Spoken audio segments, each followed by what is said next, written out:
ایک تاجر نے اپنی بیٹی اپنے مرشد ابو عثمان حیری کے پاس امانت رکھی، جو خلیفہ تھے شیخ ابو الحفظ حداد کے۔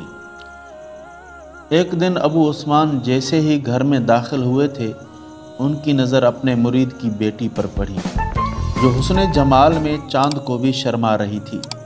شیخ ابو عثمان کے دل میں اس لڑکی کی محبت گھر کر گئی، تو ابو عثمان نے اپنے مرشد کامل شیخ ابو الحفظ الحداد کو اپنی دلی کیفیت کا حال لکھا اور رہنمائی دریافت کی۔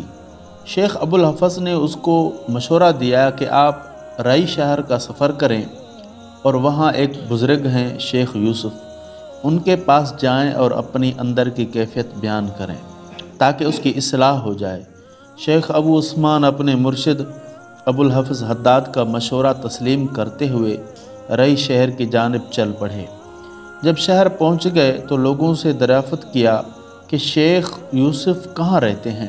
لوگوں نے بتلایا کہ آپ جیسے نیک خو اور بہترین بزرگ شیخ یوسف کا پوچھتے ہو، حالانکہ وہ تو لونڈے باز اور شرابی ہے، شرابیوں کے میلے میں رہتا ہے۔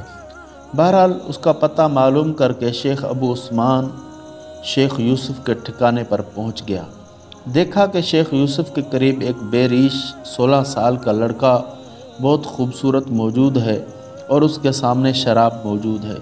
شیخ ابو عثمان نے عرض کیا، حضرت اپنا یہ حال کیوں بتا؟ یوسف نے فرمایا کہ یہ لڑکا میرا بیٹا ہے اور یہ شیشے میں شراب نہیں بلکہ سرکہ ہے۔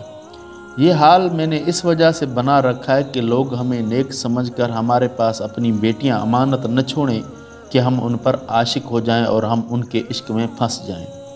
جب شیخ ابو عثمان نے یہ جواب سنا تو بہت روئے اور رونے کے بعد توبہ کی اور اس کی دل کی کیفیت تبدیل ہو گئی۔